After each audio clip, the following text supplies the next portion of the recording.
Okay, may I audible? Or maybe my voice is too far to be here. Are you? Hello? Hello, hello. Yeah, may I audible? Or maybe my voice is just a little, you can hear my voice, or maybe it's too loud to hear my voice. Or even now, I would like to use my earphone. Wait.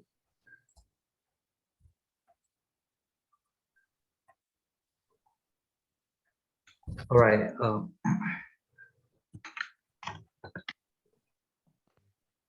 Test. Audible? Yeah, hello, Yeah. hello.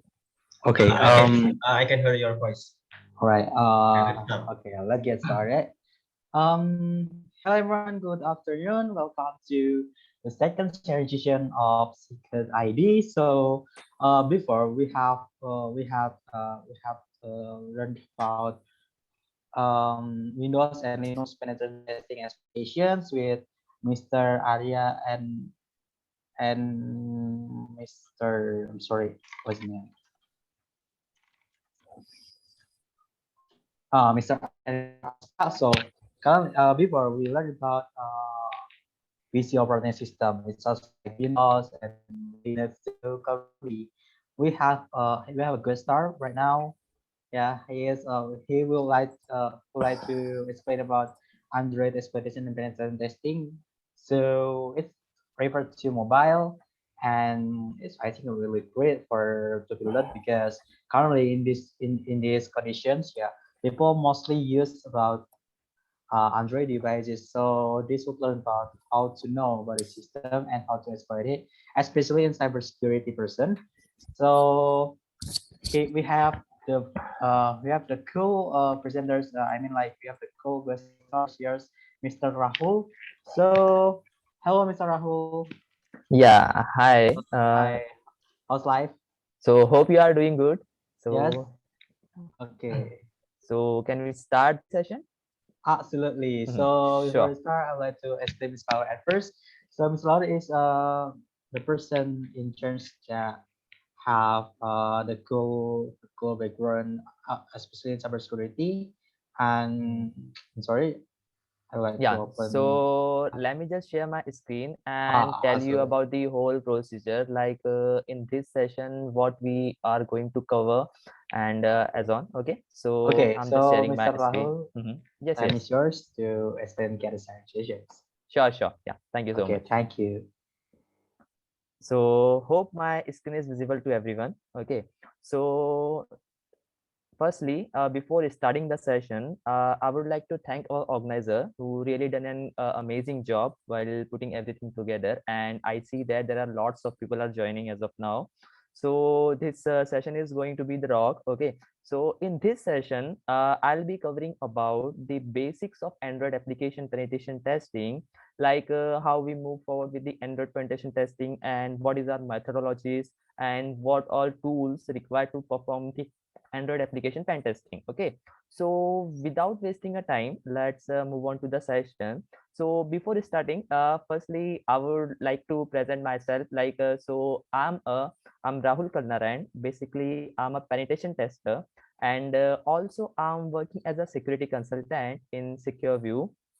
Apart from them, like I like to do the bug bounty, but I do bug bounty in my part time, and I have a certification. Like recently I done the OSCP certificate, and as well as I got the 2 CVE ID for the SQL injection. And I like to write some blogs and books, so that's why I have put it my blog link here, that is rahn1.medium.com. You can directly navigate to the link and read my latest finding and what will be the approach, what is my approach for finding the latest the SQL injection and the CVEs and so on. And also mainly my passion is to do the web application and mobile application penetration testing. And you can find me directly on Twitter and LinkedIn with the username that is given below. Okay, so let's move on to the today's topic. Okay, so here I have mentioned the today's agenda. So firstly, what we are going to do is we will move forward with the basics of Android application penetration testing. Like in this topic, we will cover about the basics, like what are the file required to make a application and how the applications run a particular program, a activity or a service. Okay, after that we'll move forward with the static analysis part and the dynamic analysis part, and here we will cover about the static, like what are the tools required to perform the static analysis, what is static analysis, what is the difference between static and as well as the dynamic analysis. Okay, apart from that, meanwhile we will doing some theory part as well as the practical thing. I will demonstrate you all the things using my emulator and my terminator, like a terminal. After that we will move forward with the reverse engineering topic, like I will demonstrate you with the particular application, like what is the process of reverse engineering the application, how we figure out the hard coded key on the application, and what we can say that we can compile the application again and build the application again and signing the application, and in this way we will perform the action for reverse engineering.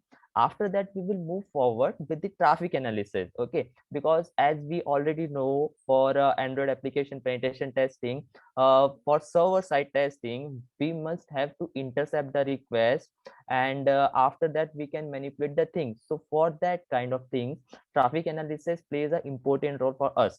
So let's move on to our first topic, that is basics of Android application, basic of Android application. So as the name suggests, .apk, mainly .apk stands for the Android package manager. So it is nothing. It's a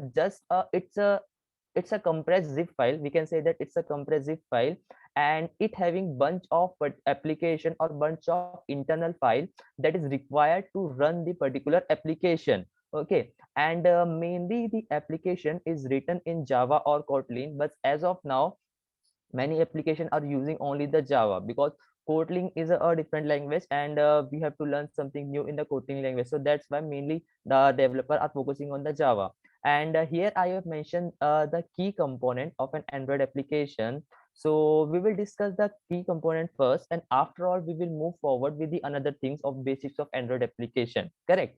So the first key component we are using here is the Android mainpage.xml file. So as we know, the mainface file is a root, or it's a main file. The Android application can't perform any task or can't run without the mainface.xml file. So here we can say that it is the important file, important metadata file for the particular Android application.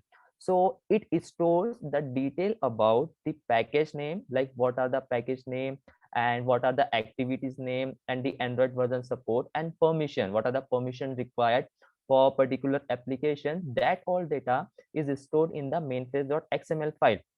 Apart from that, it also holds the details about the activities and services, broadcast receiver, and also a content provider. So firstly, let's discuss about the activities, services, broadcast receiver, and content provider. So if we talk about the activities, so activities is nothing but it's just a single UI representation of a particular application. Let me show you the activity demonstration in my emulator. So firstly, I'm opening a Genymotion here. So let's open the Genymotion. Uh, then it will be easy to understand. So here I'm having a multiple instance. So I'm using this one, that is Samsung Galaxy S7 Android emulator. So let's wait. The Android application is now booting. Yeah, here you can see that the Genymotion is starting the virtual device. So while the Genymotion keeps start, let's discuss about the basics of activities, about the theory part. So as we already discussed, like the activities, it's just a single UI representation of a particular application, and one activity implement one screen at a time. Means if the application have a multiple task like a login functionality as well as the another functionality called the register. So for particular this kind of things, the application have to maintain, or the application have to add a separate activity for uh, each of the action need to perform by the Android application. So here is the basic thing that I've mentioned here, like how the application activity is defined in the mainpage.xml file. So in the Mainfest tag, there is an element called application sub element is stored, and in the application sub element we have to mention the activity tag with the name attribute, and here we are going to set up the name of the activity, like what are the we can say that what are the activity name is. If the activity name is login, so here the like the activities name will be like the package name dot activity name. So in this way the activity name will be managed here. We will discuss the thing in a later on in a practical session, in a practical thing. Okay, so firstly let's discuss with the working application. Okay, so here I'm opening up my Android emulator, and yeah, I've configured it already. Let's check. Okay, so here you can see that the Android emulator is now open, and here I have a multiple application. So I'm demonstrating you with the insecure bank version 2 application. So as the name suggests, like it is the application mainly used for banking purpose, correct? So here, as you can see that this is a particular one activity, that is the login activity, correct? And if we navigate to the another option, that is above one or preferences, so this is the another activities that is going to mention in the mainfest.xml file. So in this way the activity mainly plays a role for Android application. For the activities, the next option we are having is the services. So the services is nothing, it's just a long running process that doesn't require any user interface to perform a particular any task. Okay, and here the best example is the music application. Like what we are going to do is, like suppose that we played a song in a music application. While playing the song, what we did, we simply minimize the application and we navigate to the another application. Maybe it's the WhatsApp or Facebook or Instagram, anything that you prefer to use. So what we are using the WhatsApp or another application parallelly with the music application, like when the music is playing in the background. So that's the main example, that's the best example for the services. So services, we can say that services is nothing, it's just a long running process that is required, that does not require any user interface to perform any task, and the services can also run in the background if the user switches to the another application. So in this way we can define the service part. Okay, so in the definition, like if we have to define the services in a mainfest.xml file, so here I given the example like how we can configure the services in a mainfest.xml file. So within the sub element application, we have to define a tag for service with the attribute name, and here we have to define a service name, correct? So in this way we can define a services in a particular mainfest.xml file. Apart from them, the next thing we are going to cover is a broadcast receiver. So we can say that the broadcast receiver, it's just a message. So it's mainly it's just a message can send and receive by an application to communicate with each other. So let's discuss the broadcast receiver with the given example. So we are having a two example, I'm giving you two example to understand the broadcast receiver. Firstly is a battery low. Suppose that you are using a mobile phone with the another application that is required to perform a operation, that is required a more battery to perform action like a game, any other game, you can say that it's a PUBG or so on. So in this way, when the battery, like a mobile device battery, getting low below than 20%, so what the application will do, application will directly move the session to from normal to the power saving mode or a battery saving mode. So in this way the broadcast receiver plays a role, like from the Android device manager, the battery low broadcast receiver sends a message, or we can say that sends a signal to the particular running application, like the device battery is running low. So we have to put it the battery, or we have to run the application in a battery saving mode in this way. And also in the next thing, also we are having a next example, that is the connectivity change. Suppose that we are using the any application, or a YouTube is a best example for that. We are using a YouTube, and suddenly the connectivity got changed from mobile data to you switched it to Wi-Fi. So in this way, we directly get a pop-up like a UI, like a device connectivity change, or if you are using any kind of the mobile application for doing a online transaction for a banking transaction, like a banking related transaction. So in this way, if you switch it from one connection, like a one data card to the another data card, so in this way, the mobile devices directly switch it back to the logout. Like you have to again log in to create a session for the another user. So in this way, the broadcast receiver plays an important role. So we have here I have given an example like how we add a broadcast receiver in a mainfest.xml file. So within a receiver tag, we have to mention the details about the broadcast messages like a broadcast receiver. So within the receiver tag, we have to mention the name about the broadcast receiver. And after that, we have to mention the exported condition, like it is exportable, or not. Okay. So in this way, we add the broadcast receiver function here. Apart from the broadcast receiver, the next option we are having is a content provider.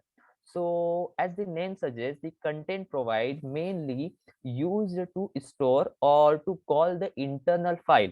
Okay, like suppose that the application having a multiple functionality to store the data in or store a login data or a bank detail in a particular file or over the network or in the databases.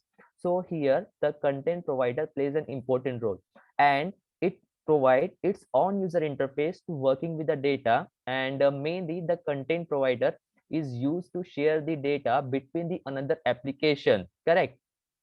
For example, we can say that the content provider uses the another function to store or to calling the data between the application. So in this way, the content provider plays an important role for the Android application. And we have discussed about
the content provider in the previous session. Check.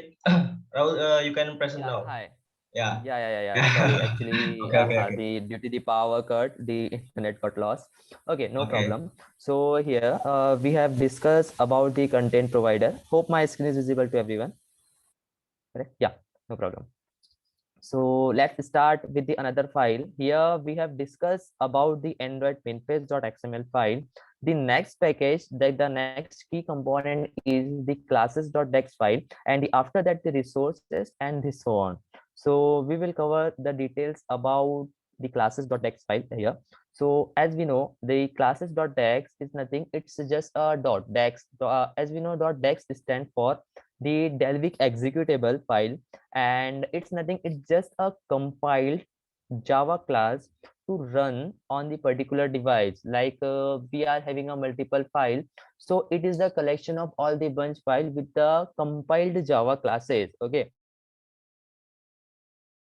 can't directly we can't directly read the classes.txt file without decompiling it. So for read the classes.txt file content, firstly what we have to do, we have to just decompile the text file, and after that we have to perform an operation to read the content available on the text file. After that we have a next component is a resources. So resources is just a folder having a bunch of data file connected, or like a resources that is required to perform an action for a particular application, or we can say that it's just a place to store the data like a images, layout, or a configuration file. Correct. And also, yeah, the another thing we are having is a resources.arg. So resources.arg is a compiled resources in a binary form. Okay, so in resources.arg, we are having a multiple data like a strings, images, and another data used by a particular application. Correct. So let's discuss all the things in a demo. Okay, so here I'm covering all the things that we have learned so far in the particular demo section. So let's discuss in. But before this,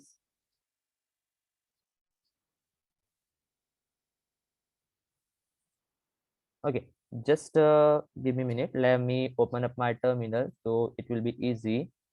Okay, so here I've opened up my terminal, and what I have to do is firstly, let's just navigate to the directory. Correct. So, but before this, let me just open up a new terminal session with the name that is Android, and I'm going to navigate to the folder.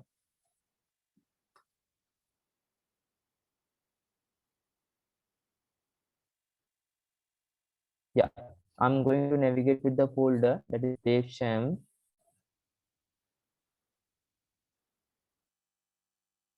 Bayu, can you please confirm like my screen is visible or not? Hello. Hello. Yeah. Am I audible? Yeah. I can see your present. Oh, great. No Okay. problem. Yeah. So here, what I'm doing here is firstly, as you can see that like I'm creating a directory called static analysis to perform operation analysis, and let's navigate to the directory, and I'm opening a file. Firstly, let me just copy a file. I have stored the file in opt and scripts, and in the Android I have a file called insecure. Where is yeah the Android insecure and insecure bank version 2.apk. Correct. So here we are going to cover the basics things that we have learned in this session. So firstly, let me just, as we talk, the Android application, it's nothing, it's just a compiled file, or it's just a zip file containing all the data. So I'm just using unzip command to do the operation, like I'm unzipping the whole content of the particular application. So after hitting enter, as you can see that it directly unzip the particular package, and here we got a multiple files. So here we got the mainfest.xml file, the classes.dex file, and a meta-inf folder, resources folder, and here we got the resource.arg, that is resource compile structure. Correct. So here we got a XML file, but if we directly try to read the file, we are unable to read this file. Let's check with here. So here I'm using a cat command to run the particular operation or to read the operation.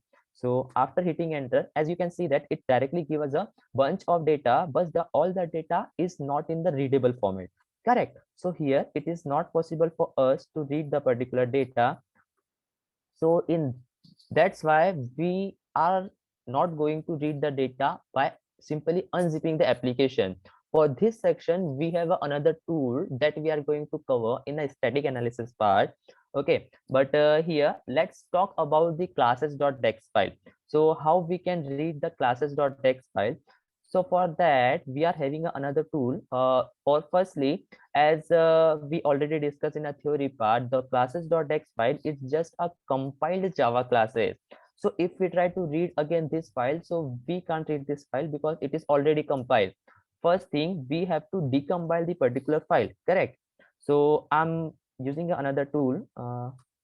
Yeah, just a moment. Yeah, so here we are having another tool called dex to jar. Okay, so I'm using a d2j hyphen dex to jar. And yeah, so if you want to use the tool, so you can directly use a command, that is apt install dex hyphen tools, and it is the package of all the content. Yeah, it is a package of all the required file, or you can use directly, that is d2j. Yeah, text to jar is directly a package available in the Kali repo. So you can use the apt install text to jar and the package will directly install in your system. So I'm going to just demonstrate you with the same thing, like text to jar, and here I have to give the particular application name, or we can say that particular text file name. So let's open up here.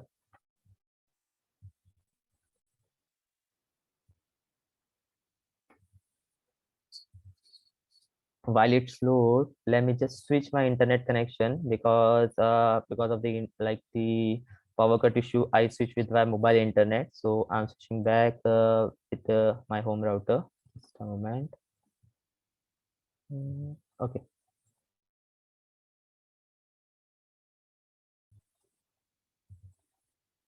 Okay, correct. So hello. Yeah, hello. Yeah, okay, great. It's audible now. So here, as you can see that I have decompiled the Java file. Yeah, I've decompiled the Java file, and here we got a classes hyphen dex to jar file. For reading the classes hyphen dex to jar file, we are having another tool called JDX GUI. Okay, and the command will look like this, like a JDX GUI, and after hitting enter, it will directly open up a GUI version for a JDX tool, and we have to simply open a file, the jar file in the JDX GUI option. So I'm loading a jar file and simply click on the open file option, and the jar file will directly load into the JDX GUI. It will take some time. It totally depends on the particular file size. Uh, so let's wait some time.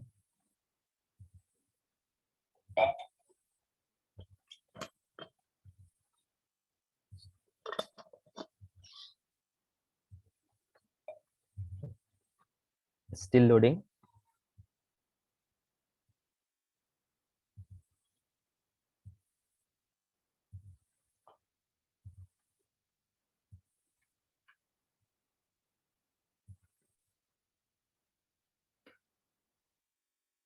Okay, so as you can see that the classes.txt file, classes hyphen dex to jar file is now loaded in JDX GUI option.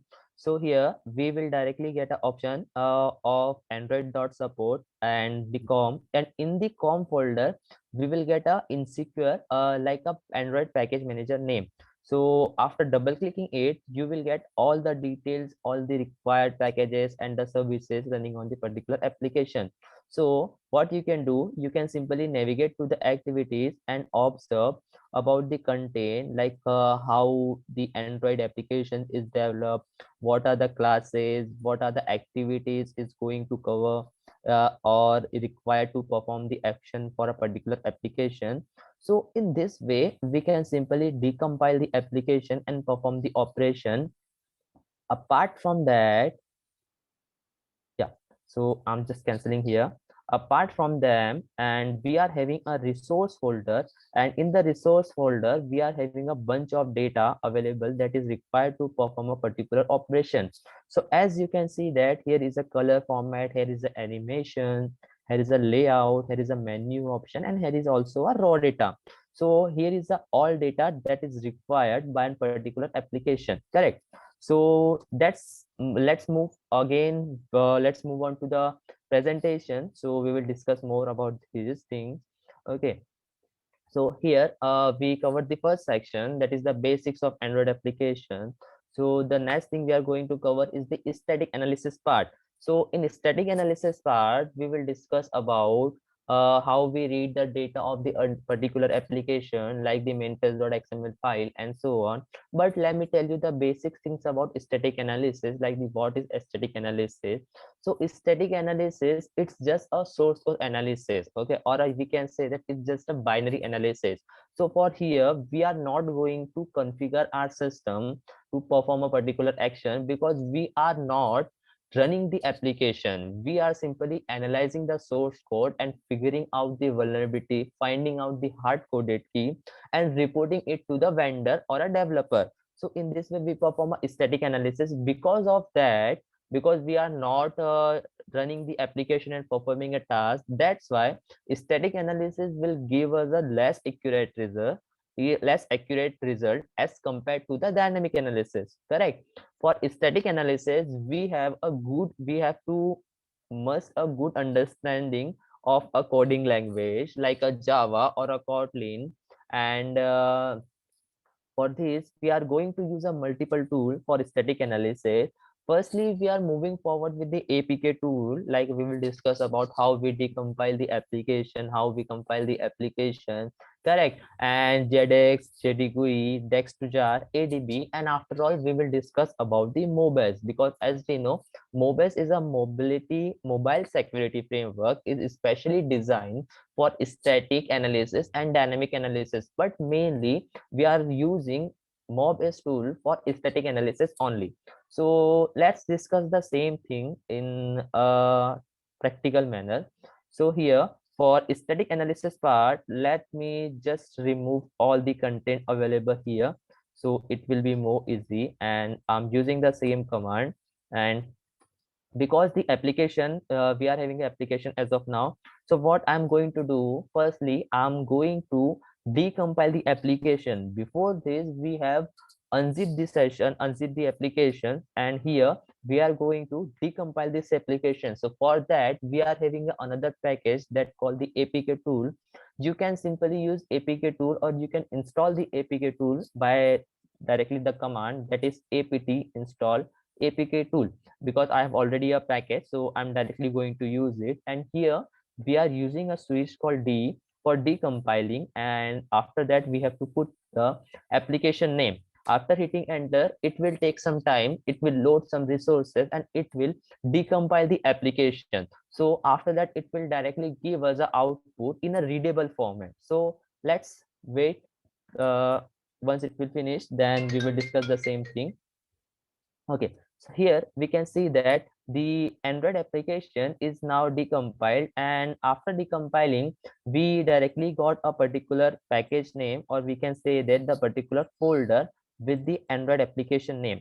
So we have to navigate to the file, and as here we got a different file as compared to the previous. And if I compared the same thing with DevSham, and I'm going to copy the file again, that is insecure and .apk, and here let's unzip and check with that insecure bank v2. So here, as we can say that here we got a multiple file, that is main page. The main page is also we got while decompiling the file. Here we got the another file, that is apktool.yaml, original, resources, and as well as the smiley file. And after unzipping the application, here we got some different file, that is here we got a classes.txt, meta-init folder, resources.r. So that's the main thing, but the all content provided by the unzip is not in the readable format. So that's why we are using APK tool to decompile the particular application and obtain the data stored in the application in a readable format. So if I use Android like a subline for opening the Android mainpage.xml file, so the application or the application mainpage file will look like this. So here is the XML element that is mentioned by the developer. Apart from them, here they have mentioned the Android package name, that is the package name, and here is the platform built-in number, built-in version, and here is a built-in version name mentioned here. And here is the resources, or we can say that here is the permission mentioned, like that is required by a particular application to perform a specific task. Apart from them, here is the mention the backup application is true or not, or we can say that within the application sub element, here is the activity mentioned to run or to perform a particular application. So as we can see that within the activity element, here is a name attribute with the particular activity name, that is the package name dot the activity name. So in this way we have to define a particular activity for that. Also, if we talk about the receiver, as we can say that here also the receiver detail is mentioned. So the receiver detail is same as we discussed in the basics topic. So here is the Android element with the name attribute, and here is the particular package name and as well as the receiver name. Correct. So in this way we can simply decompile the file and read it in a simple manner.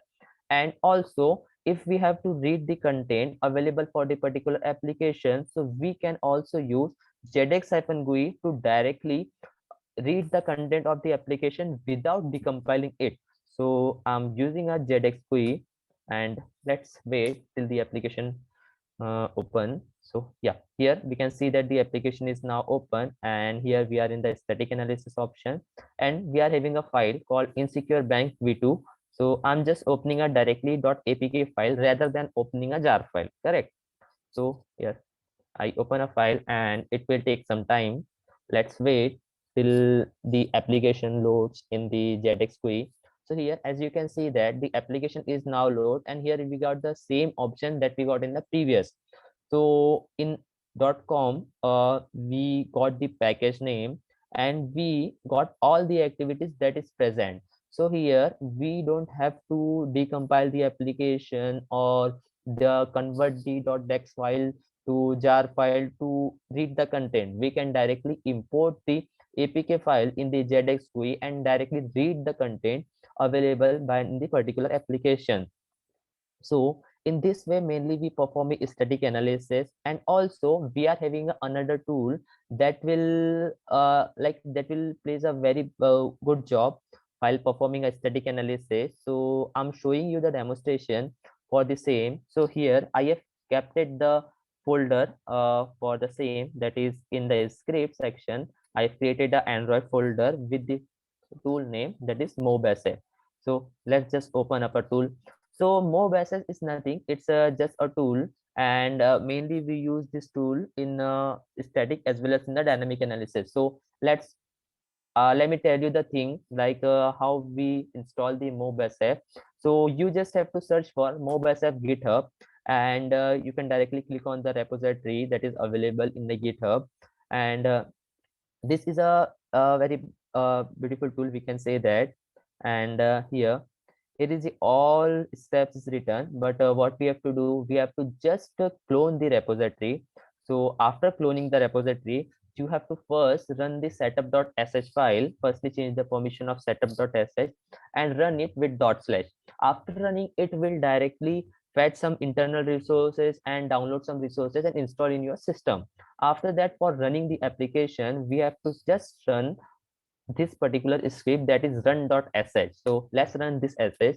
So what the script will do, the script will just open a internal session with the port that is 8000, and if we check with the net stat, here we observe the 8000 port is now in listening for everyone. Correct. So let's navigate to the same in the browser, so it will be more easy for us. So let's just open. Yeah, so here we can see that the application is now launched and it is still successfully open. So here we got the multiple option for like a recent scan, that the all scan that I have performed earlier. So here you will get all the information, and as well as here we will get one more option, that is a dynamic analysis. So firstly we will discuss about the static analysis part. For static analysis, what we have to do, we have to simply just drag and drop the particular application. So because I'm already in the folder, so I'm just navigating to the static analysis folder, and I'm just opening a GUI. So where is my, okay, so let's drag and drop the particular application here.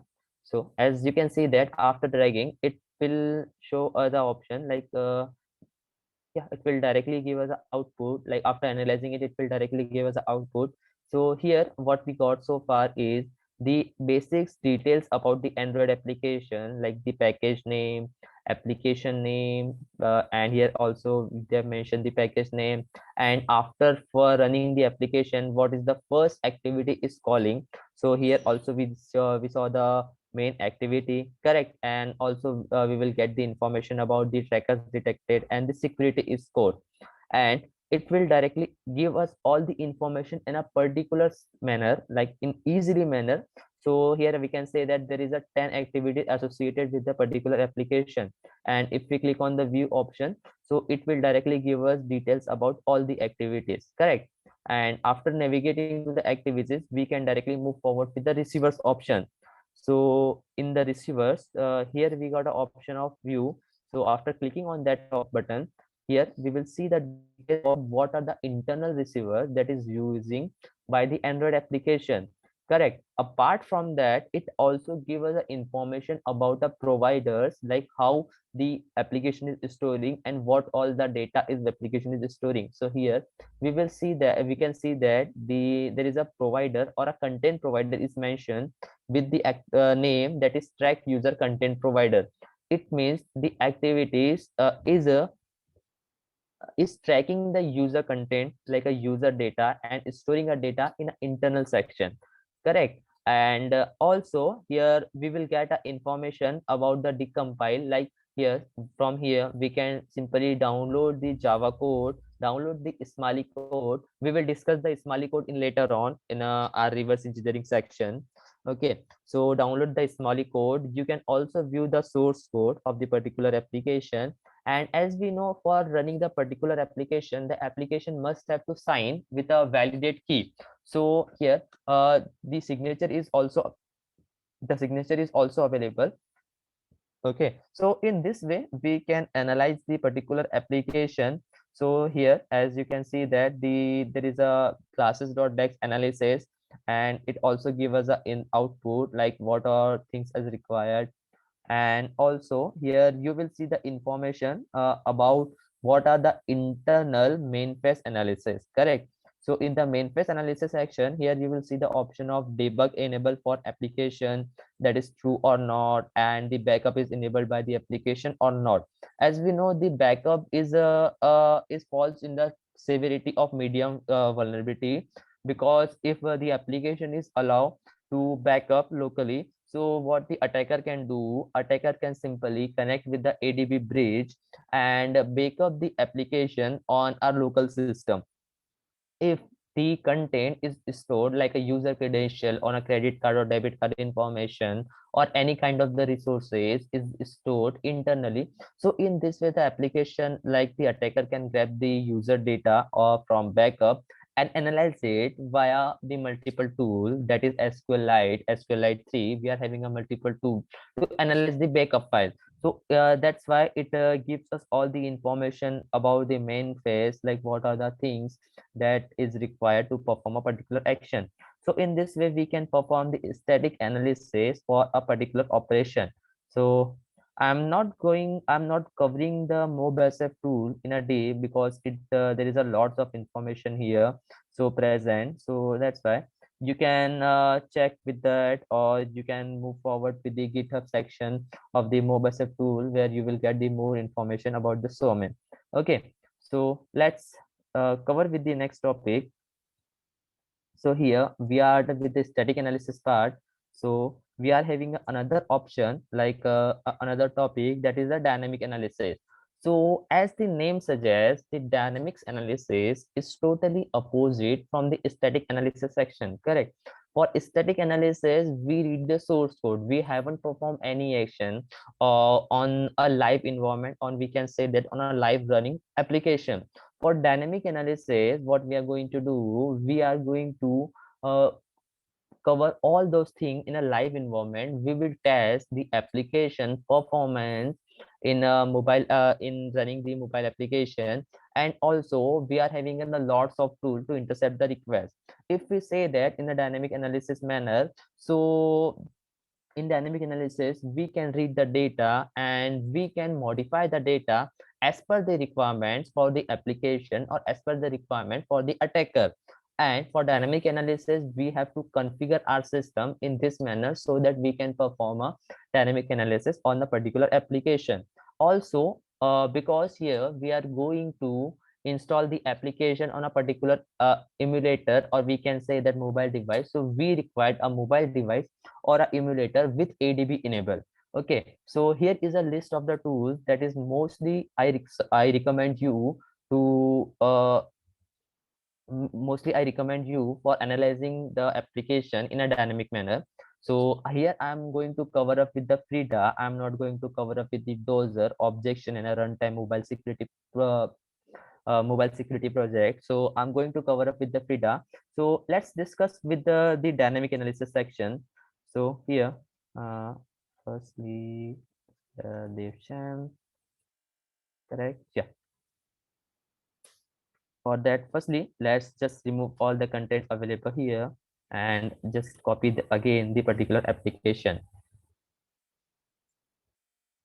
Okay, so what I'm going to do here is, firstly, let me just open the emulator and my terminal side by side, so it will be more easy for us. Okay, for dynamic analysis, we are using the Frida tool. So Frida is nothing, it's just a server and client. It makes a connection between the Android application to directly to the attacker system, so that the attacker can bypass any service or bypass any root detection. Like mainly the Frida is used to bypass the root detection or to pause the application state. Like suppose that here what we can say that we are after clicking the application directly goes run, correct? So by using the Frida we can simply pause the particular application state. Like the by pausing, the application will not perform any specific task. So let's check how we do the same thing, like how we configure Frida on the Android application.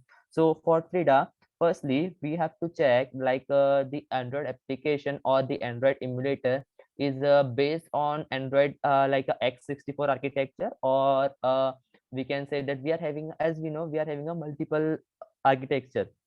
So here I'm using a x86. So let's download the Frida for x86. So I'm going to download the Frida by GitHub. So you can just search for Frida GitHub, and you will directly navigate to the Frida GitHub repository, and you have to navigate to the releases section. In the release, we have to download. Here you will get the multiple options like a Frida core, Frida gadget, yeah, Frida core, Frida gadget, Frida Delvic, and also, but what we have to do, we just need a Frida server for x86 architecture. So I'm just searching and with x86. So here you can say that we got a bunch of file, and while navigating it, yeah, here we got a Frida server 1.1.56 for Android x86. So what we have to do, we have to simply just download a particular application or a particular file. So I'm just saving it, and the name is Frida server. So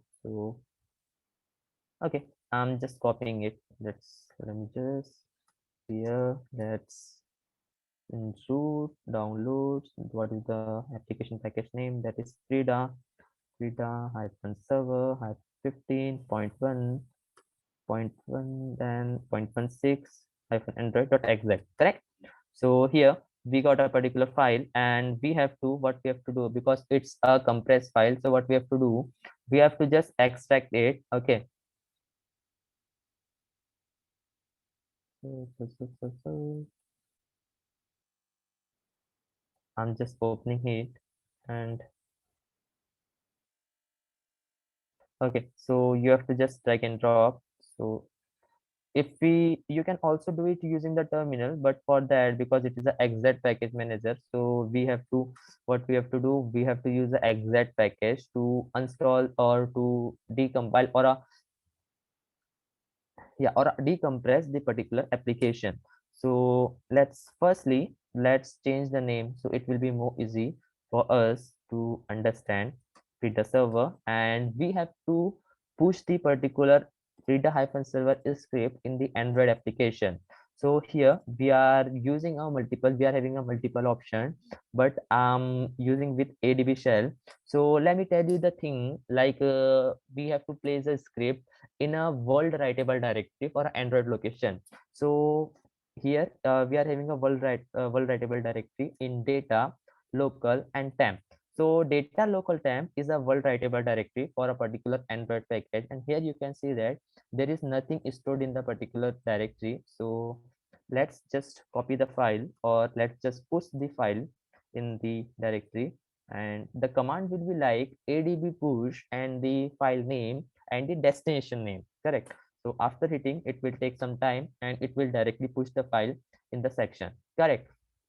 So what we are going to do, I have just obtained a Android emulator shell, and not in the div, I have to navigate to data, local, local, and temp, correct? So let's just give them an executable permission so that the application will now execute.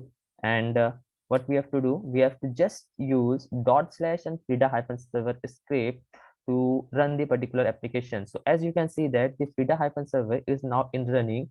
To connect with the Frida client, we have to install a Frida tool in our Kali system also. You can directly use a command, that is apt install Frida, to install the particular package. Okay, so here the Frida is already installed in my system. So I'm using Frida-ps command to, okay, okay. So here I'm using Frida-ps to search for all running process in the particular application. So after hitting enter, it will connect with the Frida server and it will give us all the information about what all the service is running. But for that, we have a switch, and let me just tell you what is the switch. So -fl help is the option, and we have to search for a USB connected device because the Android emulator is connected in a USB manner. So we are using Frida-ps and -u option, and we have to search for only the running application. So we are using a switch called -u and -a. After hitting enter, it will directly communicate with the Frida server and it will directly give us an output that this application is still running in the system. As you can see that we got a input, like we got a output, that is Google Play Store, and as well as the phone service is still running. So if we directly open the instant or an insecure bank application, if we directly check again, so here we will get an output as an insecure bank version 2, that is the package name. So in this way we can configure the Frida to communicate with the Android application, correct? So let's move on to the another topic that is related to the reverse engineering, I guess. Yeah, it's related to the reverse engineering. So for reverse engineering, what we are going to do is, as we know, for reverse engineering there is a lots of steps.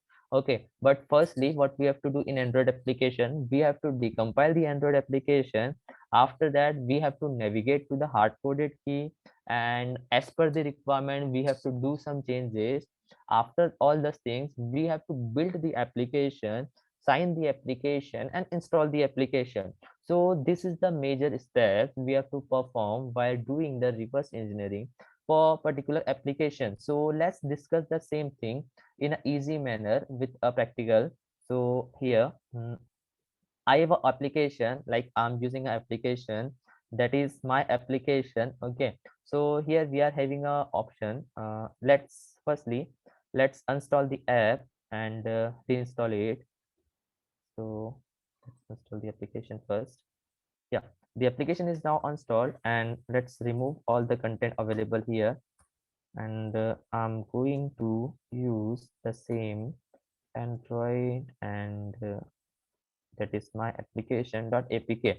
So firstly, let's install the application in the Android system. So I'm using a command that is adb install and the application name. And here you can see that the application is now successfully installed. And if I open the application in the in the mobile emulator, so here we got an input that is enter a VIP username. And what the application will do after hitting the authenticate button, it will connect locally in a computer, or we can say that in an internal system, and check the user data, the name entered by the user is correct or is matches with the condition or not. If it matches with the condition, so it will directly give us an output that is you are a VIP. And if it not matches with the system, internal system or internal input, so in this way it will directly give us an output like sorry, you are not a VIP user. Correct. So in this way, we can perform an action. So firstly, let's open the application in JDX GUI. So let's understand what the application are doing to check the condition, like how they have implemented the particular condition. So I'm navigating with the same folder that is dev shem, and here is the application. Let's load the application first. Yeah, here you can see that the application is now successfully loaded, and here we got the package name. After double clicking it, we got the multiple activities name. So here is a single activities, that is main activities, and here is the package information. Here the import function is used by the application, and here they have defined the public class with the name of main activity, and here they have defined some condition. So as we are getting a error, like as we are getting an error like sorry, you are not a VIP user, you need to pay up, means the application are going to this section, correct? But before going to this section, the application having a private function with the name or with the boolean name of integer I. And what the function is doing, function is getting a input, like it is getting a text from the user in a string format, and it is ignoring the case, and it is checking with the user input is correct, is equals to 7 or not. If the user input is equals to 7, so it will directly give us a output. Like there is one more condition implemented here, that is if the I value is equals to 7, so in this way, it will directly give us output that is you are a VIP user. But if the condition is not matches, so it will directly goes to the else section and give us the output that sorry, you are not a VIP user. So firstly, let's check with the username given here, that is 7. So if I enter the username that is 7, after hitting enter, it give us an output like you are a VIP user. So here, as we observe, like yeah, it is validating from the condition. So what we have to do, we have to just change the condition from here so that anyone rather than this 7 user can enter his details. It will directly give the output as you are a VIP user. For that thing, we have to firstly decompile the application. So let's decompile the application first. So here, let's open up the same thing. Okay, so here I'm using a APK tool and decompile option, that is the my application name. Let's check with that. Okay, so it will take some time. Yeah, it is now installed. Sorry, not installed, it is now decompiled successfully. So what we have to do, because there is a lots of file available, if we check with the tree commands, as you can see that there is a lots of files, that is 170 directory and 1211 file. So here what I'm doing is I'm using a grep command to search for the particular string that is available in which file, and we will observe the particular file behavior. So I'm using a grep command with the what we can say that with the switch that is -IRLN. So and I'm using a particular single sorry string and with the current location. So if I hit enter, because here I'm getting an output that is sorry, so that's why I'm using a sorry string. You can choose any of the string, you can search for any of the string. So here we got a particular file, a single file that is stored in a smiley com example 7, and my application with the file name main-activity.smalley. So let's open a particular file in Sublime Text Editor. Yeah, so here we got a file in here. So as we know, the application giving us the output that is sorry. So let's search for sorry string here again. So here we got a string that is stored here, uh, like sorry, you are not a VIP user, you need to pay. And here, as in JEDX UI given us the output that before this there is one more condition is implemented. So if I check with that, there is an invoke function is implemented here, and it is checking with the condition. And here if we check that, so there is a if condition is implemented here. So what the if hyphen equals is doing, let's check with that. So I'm using a Firefox to search for the same. As we know, the Smalley code mainly contains the data in Delphic OP code structure. So let's search for if hyphen ifqz. After searching, we directly got a output, like directly got a link that is Delphic OP code as discussed earlier. So if we search for the particular stream, so here in the 38 point, we got a if hyphen if hyphen eqz function. So what the function is doing, it's checking with the condition like the string or an integer value is coming in vx place is equals to the multiple of 0, or we can say that the power of 0. If the condition is equals, so it will directly jumps to the target. But if it does not equal, so it will directly move to the else statement and give us the output accordingly. For that section, what we have to do, we have to just change the condition.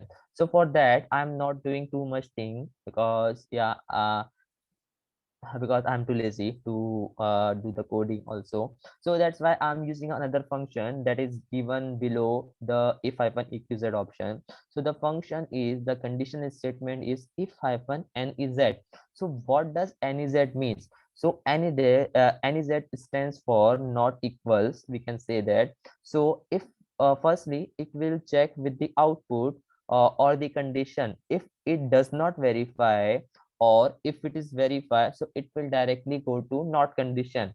And if it does not verify, so it will directly falls to the condition of true. Means what we are going to say here is, if the user entered the username, where is the username? Yeah, if the user entered the username that is Sabine, so it will give us the output that is you are sorry, you are not a VIP user. And if the user entered a detail or entered a user name rather than Sabine, so then in this condition, it will directly give us an output that is you are a VIP user. So let's do the same thing here. Let's change with the condition that is if hyphen nez. So where is the condition implemented? Here the condition is implemented. You can do two things, like you can change the condition here, and also there is one more condition is implemented, so you can also change the condition here. After changing it, directly save the particular files, and let's build the application because we are already done with the same. So I'm using the apk tool command and b flag to build the application and the directory name, and also I'm saving the file with the name of new app.apk. After hitting enter, it will take some time and it will directly, yeah, it will directly build the application. And let's check. While it's loading, let's install the application first because we have to install the new application that we have just created. So here you can see that we have installed successfully the particular application, but as now we have to install the application. As we know, without signing the application, we can't install the application in an emulator. So firstly, let's check with the installing with without signature. So here I entered the command same, and here I got an error. Let's check with the GUI also. So the application is my new application, and here you see that we got a same error. Okay, no problem. Just let's sign the application.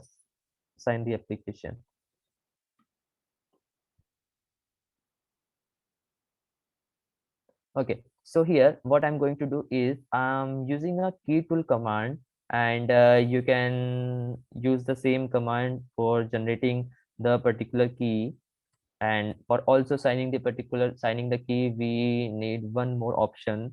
So we need one more tool. So firstly, let's generate the key. So the command will be like that, that key tool hyphen gen key for generating the key, hyphen v stand for verbose mode, and hyphen key store stands for storing the key in a particular custom location. And we have to give the alias also. The alias will be my underscore knee app, and the validity will be 10,000. You can give any of the alias name and a validity. It doesn't matter. Okay. So after hitting enter, it will ask you to enter a password. So just enter any the password you can do, and entering a 12345 6 password. And if you want, so you can enter the detail here, but I'm not going to enter all the details. And in this section, you can simply enter yes, and it will generate a key. So here you can see that the new key is generated with the name of my underscore new app. As we have generated the key, now the next step is to signing the application with the key. So we are having another command, that is jar signer. I'm using another tool, that is jar signer, and the command will be like that, the jar signer hyphen key store, and the particular key name, the key name is same as here, the verbose option, and the particular application name. So the application name will be different. So the application name is here is new underscore apk, and the alias name. So after hitting enter, it will ask you to enter the password that you have given before. After entering, it will take some time, and it will give us an output that the jar is signed, means the application is now signed, but it is also give us a warning that this signer certificate is a self-sign.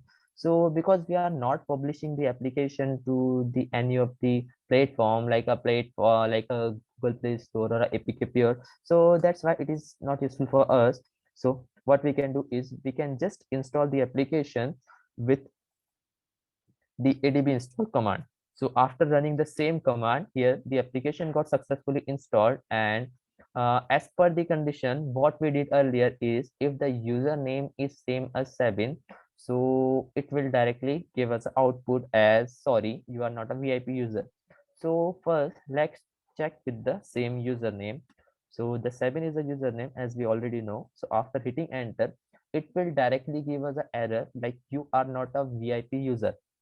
And if I enter any of the random name, like that is a b c d, so probably it have to give the output like you are a VIP user. So let's check with that. Yeah, after clicking on authenticated, so it will directly give us the output like a you are a VIP user. And if I check with another user as well, so it will directly give us the output, means the condition is successfully bypassed. And if we open the same thing in again here, so let's open the same thing here with ZXQuery. Yeah, so here you can see that the ZXQuery is option is open, and I uploaded a new application that we have recently generated and compiled it. So let's look with the source code, like what the application did or what the condition did.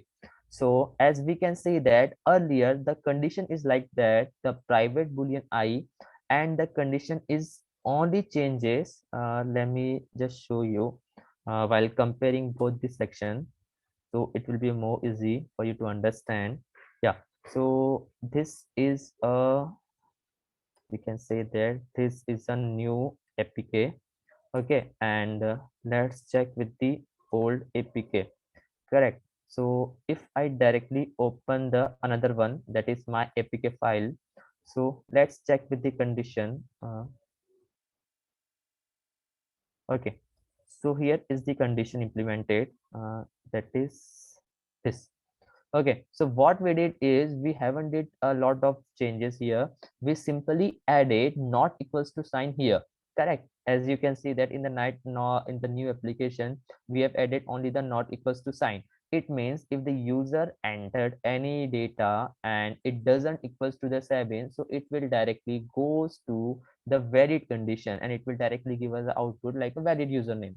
So mainly in this way, we perform a reverse engineering challenges for a CTF or to demonstrate with the any working application.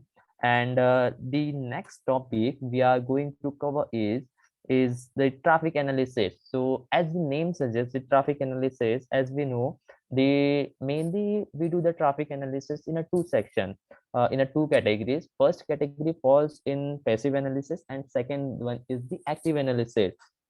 So for passive analysis, the traffic is collected in a secretly manner, means the owner, or we can say that the data we are capturing for the another user, the user doesn't know like his data or her data is capturing by the someone or by a attacker.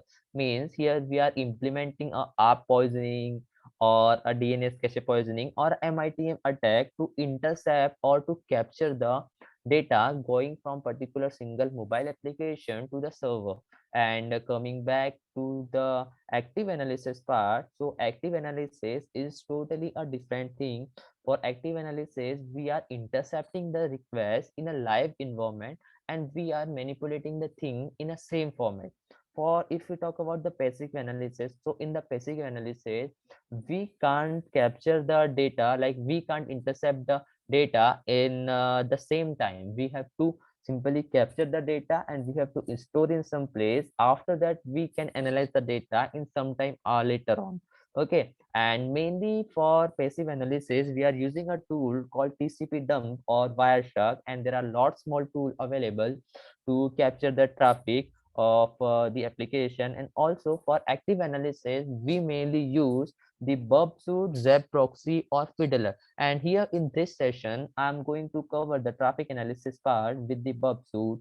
So let's open up my Bubsuit. Before this, let's check with my application, like the internet is accessible for my particular mobile application is not. First, let's check with that. Here, Bubsuit is now opened and okay. Okay, here I'm getting an error, like there is a no any internet connection. Let's check with the setting. Is there anything wrong?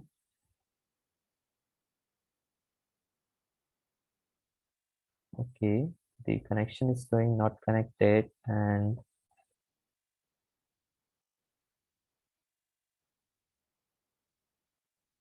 everything is fine, but the internet connect is not. So no problem. We are let's check with the another particular mobile application, or we have to change the setting or the same. So let's, while the application or the emulator is opening, let's check with the setting. The setting is correct. The bridge connection and the WLAN, no problem. Firstly, let's check with the another section. If it doesn't work, so we'll move forward to changing the adapter. Okay, let's wait till the application or till the emulator get loads.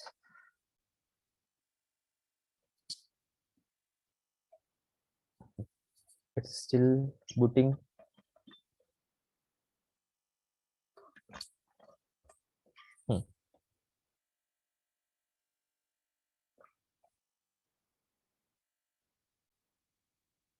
Okay, so as we can say that here the internet connection is properly, and if we try to firstly, okay, no problem. Yeah, so if we try to access any resources, so let's check www.google.com is accessible or not. It's showing proxy failed. It might be I have already implemented the proxy in my previous session. So first let's remove the proxy. Okay, yeah, here I've implemented the proxy. So first let's remove the proxy. The proxy is now removed, and if we try to access any service internally, so yeah, it is now the accessible. So what we have to do before starting the session, let me tell you yeah, before starting the topic analysis part, let me tell you how what you have to do in your burp suite or in your system. So firstly, you have to navigate to the proxy option, and here you will get an option tab, and you have to add a new listener in a proxy listener option, or you can also edit the same. But mainly I prefer to use a add option. So I'm going to uncheck the particular option that is listed for localhost. I'm adding a new option, and you have to enter a port. I'm running the, like, I'm starting a listener on port number 8080. And for a specific address, we have to just select the IP. And okay, now we are all done. So here we have implemented the proxy. Now the next step, we have to set up the proxy in mobile application. So after connecting to the wireless, you have to simply long press to the wireless SSID name and click on the modify network, and in the advanced option you will get an option to set a proxy in manual mode. So here let's enter the IP, and the proxy port will be 8080. After hitting enter, and the let's check, because the proxy is implemented successfully, so let's check with reloading the URL. So after hitting the enter, the intercept is on. Yeah, after reloading it, as we can see that we can capture the request, but our condition is that once you implement the proxy, you can capture only the HTTP connection. For capturing the HTTPS connection, you have to install the certificate. Correct, because I have already installed the certificate in previously. So let me tell you the thing, what will be the process to installing the certificate. So we are having a multiple options. So first option is that you can directly download the certificate by navigating to http://burp, and here you will get an option of download the CS certificate. Another option is that you can simply navigate to the proxy tab, option tab in a burp suite, and click on the import export CS certificate, and here you have to simply select the export section and certificate in their format.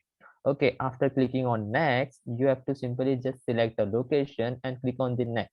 So what the function will do, the function will export the CS certificate in your local system, and after exporting it, you have to place the certificate in the accessible directory for the particular mobile system, and you can install. So there is a there is a two ways to install the certificate. First, first section is that you can directly navigate to the stored CS certificate option. So if, let me just delete this and show you again. So it will be more easy. So delete and delete. Yes. So let's download it again. So CS certificate, and here, as you can see that the download is showing completed. So, but we, where is the file? Yeah, we got the certificate in .der format, but if we double click it, it can't open it. Okay, because it shows us it can't record, it can't open because the certificate format is invalid. So what we have to do, we have to just rename the particular file from .der to .crt, and after renaming it, what we have to do, we have to just double click and the certificate will be installed. But if you are getting the same error, there is no any problem, there is one more option to installing the same certificate.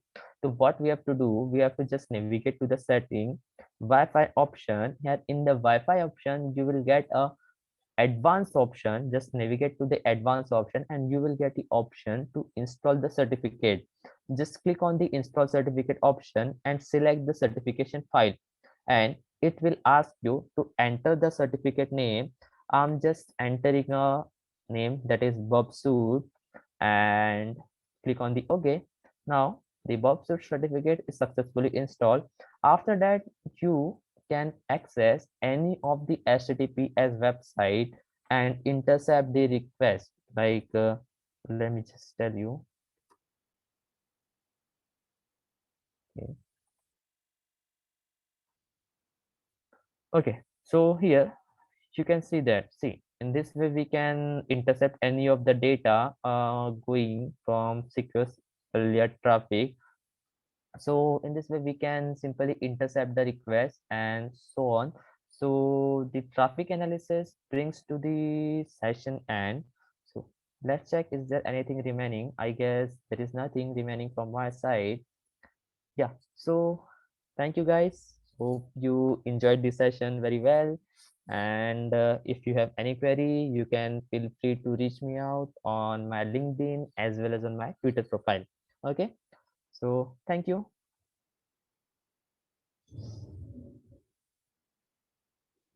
Hey Bayu. Hello. Uh, Yeah. if you want any question, please you can open your mic chat on the chat Zoom. Oh, okay, great, great. Okay, Just a okay. moment. Yeah, so chat is now open for everyone. If anyone want to chat or anyone have any question, you can directly ask us. And just a moment, let me check with the questions what I've got so far. So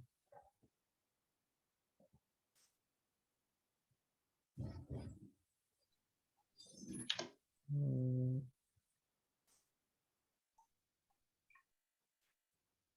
I guess no one have any question.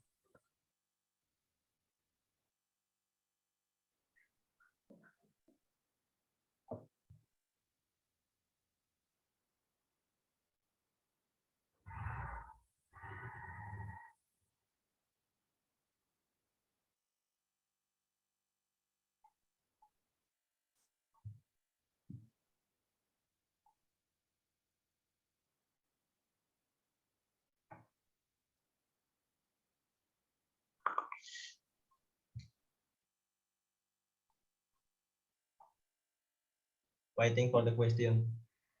There is no any question. Okay, No. okay.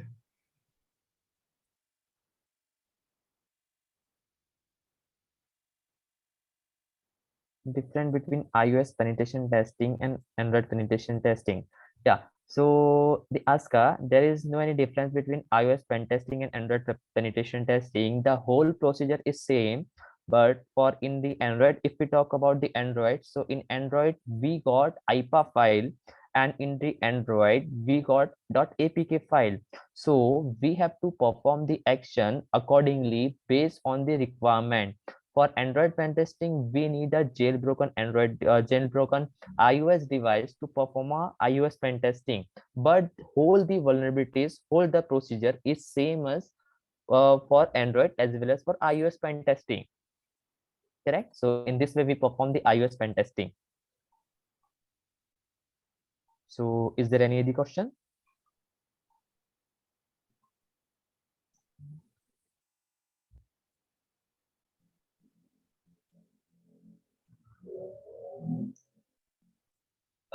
Can you send insecure bank application on me? I will Is share the for people to Mhm. learn. Yeah, no problem. I'll Okay. share the presentation as well as both the APK file so that the anyone can perform the action on same.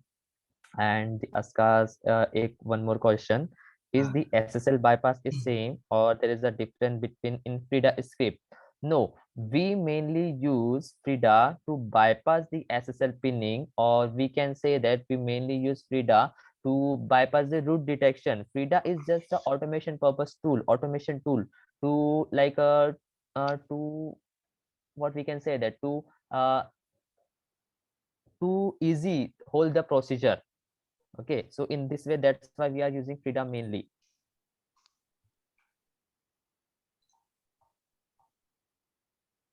I want to ask uh, Yes, yes, you can. platform from learn Android application pen testing. Mhm. Platform we can learn Android penetration testing. You can Okay, extend. okay. So you are asking about the learning procedure, like where we can learn the Android penetration testing. So if you want to learn the Android penetration testing, so for that, the best resource is, let me show you here, the MSTG. you can navigate to the MSTG, and it is the OWASP Mobile Security Testing Guide. And yeah, sorry. So here is a latest PDF report. You can directly download it and check with that. Yeah, so here you can see that there is a lots of version is available, like a lots of format is available, like a EPUB, .pdf and .doc. So you can read the particular the PDF to increase your skills in mobile application penetration testing. It also includes contents about iOS and as well as the Android. Okay, so that's the I prefer to read the MSTG to improve your skills, correct? Your phone is ringing. No problem. uh, what is ebook? .ebook. Oh, What is what is .ebook? ebook? Ebook. Yeah. .epub. EPUB is Yeah, a yeah, yeah. particular extension for an iPhone or to a particular file. Like here, there is a different extension like a .docx and .pdf. So EPUB is mainly designed for the ebook format. Like you can open the ep file in Kindle as well as in your iPhone. So in this way, that is a different difference between PDF, docs, and EPUB.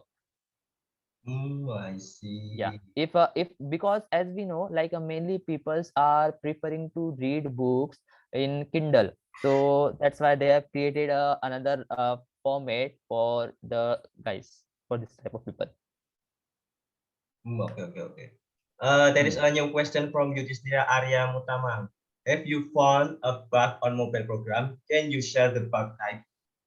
Yeah, so actually mainly I focus on Android application penetration testing in the live environment, in live project, in the bug bounty. So if we talk about the bug, so recently I discovered the SQL injection attack same on the mobile application as well, because for mobile application there is a Sorry. lots of Slowly. Yeah. You can yeah. slowly. You can speak slowly. Yeah, no problem. If we talk about Android application or a mobile application bug bounty, so there is a two types of vulnerability present in the mobile application, like client-side vulnerability and also the server-side vulnerability. If we talk about client-side, the client-side falls like a root detection bypass, SSL pinning, hard-coded key, misconfigured permissions.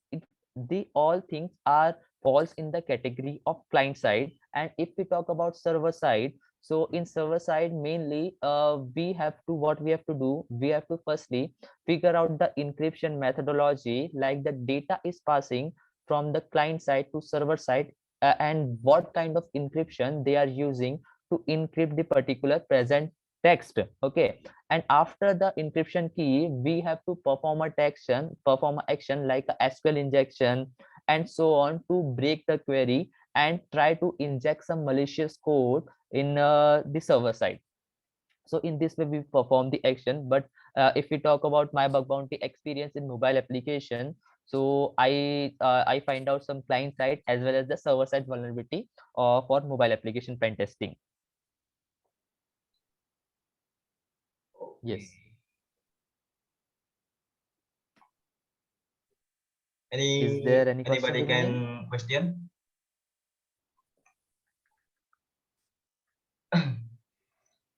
Waiting for a new question. There is a new question. Actually, as we know, like it's around 2 hours is already passed, so I am having some work, so that's why in this session I can't, but in the next session I'll surely demonstrate you the OWASP top 10 mobile application bugs. Okay, so it will be more easy for you, or you can also test your skills if you want using the insecure mobile app v2, because insecure mobile app v2 is also constructed by the OWASP security project, correct? If we check with in SECURE insecure bank 2, yeah, see, so you can also use it, it having all the details about the what are the vulnerabilities is having in insecure bank application. Like we can say that uh, here is a list of vulnerabilities. Yeah, see, here is a list of vulnerabilities like a path reversal, SQL injection, ticket denial of service using the SMS key, lock screen bypass. So in this way we can perform an action. But for this session, it is not possible for me to do the same thing here, because we have already we have already did this the session from last 2 hours. Okay, so that's the main thing. But in the next section, I'll surely demonstrate you. Okay.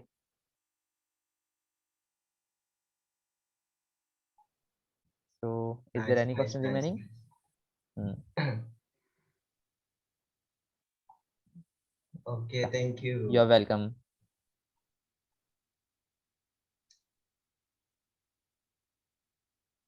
So I guess we are done with the question and answer session also. So if there is no any questions remaining, so we can close this session now. Waiting for 2 minutes. Okay. Okay, sure, no Okay, problem. okay, okay, okay.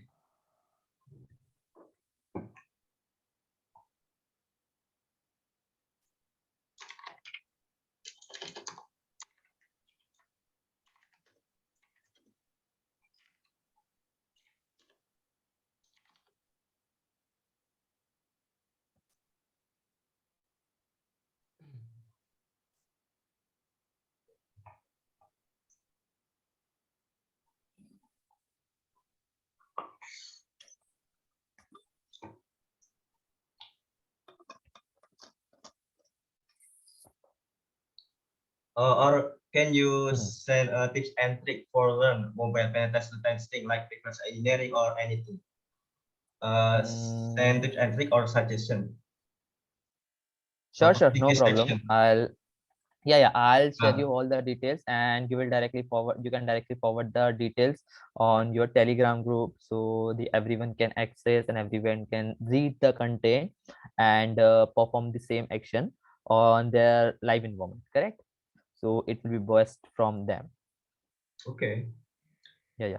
Or can you have a group for learning penetration testing? Mobile penetration testing group, Telegram or WhatsApp group or something? No. There is no any group or there is no any way to learn this. But I suggest you to go forward with the MSTG if you want. MSTG is best to learn the mobile application. There is no any book rather than MSTG to learn the Android application penetration testing or a mobile application penetration testing. Yes. Okay, okay. Thank you, thank you. Hmm. Anyone have a question? Oh, there is new question for Daniel Niwe. What's I that guess from? it's for you. It's not for me. What is this sec code about? Oh, what is Seccodeid? Seccodeid is a forum platform discussion from Indonesia. You can share anything you want, like programming, security, networking, or anything. Oh, from Kenya. Hello. Okay, okay, okay, okay. Siap. Okay. If not a okay, okay, okay, okay. Uh, if not a question, Mr. Afi Ananda Fikri, you can close this section. Hello. Okay, sure. Okay, guys. So we have learned about a lot of how to exploit in Android and how to do penetration testing.